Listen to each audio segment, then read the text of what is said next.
पुराने समय में एक विचित्र पक्षी रहता था जिसका धड़ एक ही था परंतु सिर दो थे। नाम था उसका भरूड़। एक शरीर होने के बावजूद उनके सिरों में एकता नहीं थी और ना ही था तालमेल। वे एक दूसरे से बैर रखते थे। हर जीव के सोचने समझने का काम दिमाग करता है और दिमाग होता है सिर में। दो सिर होने के कारण भरूड़ के दिमाग भी दो थे, जिसमें से एक पूरब जाने की सोचता तो दूसरा पश्चिम। अंत में परिणाम यह होता कि टांगे एक कदम पूरब की ओर चलती तो अगला कदम पश्चिम की ओर, और भरूड़ स्वयं को वहीं खड़ा पाता। भरूड़ का जीवन बस दो सिरों के बीच रस्साकस्सी बनकर रह गया था।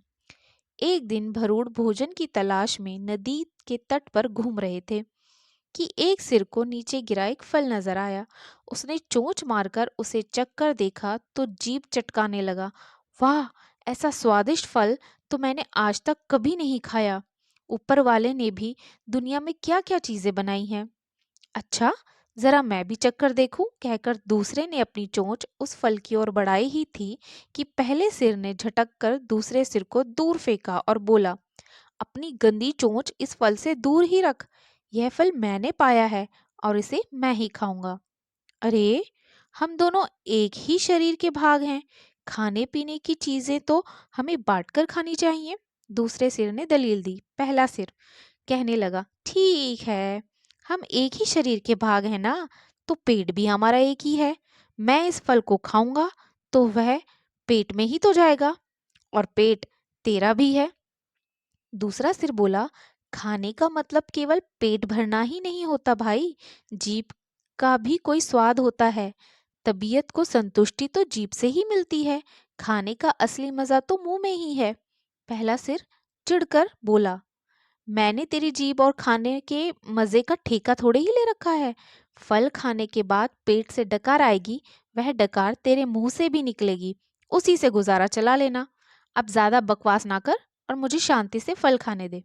ऐसा कहकर पहला सिर चटकारे ले लेकर फल खाने लगा।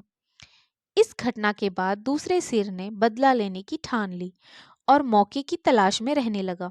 कुछ दिन बाद फिर भड़ूर भोजन की तलाश में घूम रहा था कि दूसरे सिर की नजर एक फल पर पड़ी। उसे जिस चीज की तलाश थी उसे वह मिल गई थी। दूसरा सिर उस फल पर चोंच मारने ही जा रहा था कि पहले सिर ने चीख कर चेतावनी दी, अरे अरे, इस फल को मत खाना। क्या तुझे पता नहीं है कि ये एक जहरीला फल है? इसे खाने पर हमारी मौत भी हो सकती है। दूसरा सिर हंसा और बोला, तू चुपचाप अपना काम देख। तुझे क्या लेना है कि मैं क्या कह रहा हूँ? भूल गया उस दिन की बात? पहले सिर ने समझाने की कोशिश की, तूने यह फल खा लिया तो हम दोनों मर जाएंगे। दूसरा सिर तो बदला लेने पर उतारू था। बोला, तेरे मरने और जीने का ठेका मैंने थोड़ा ना ले रखा है। मैं जो खाना चाहता हूँ मैं वही खाऊंगा, चाहे उसका नतीजा कुछ भी हो।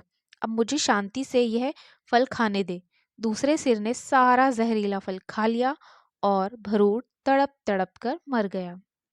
तो ये कहानी हमें क्या सीख देती है? ये कहानी हमें यही सीख देती है कि हमारी आपस की ही फूट, आपस के ही मन मिटाव, आपस के ही भेदभाव सदा हमें ले डूबते हैं। धन्यवाद।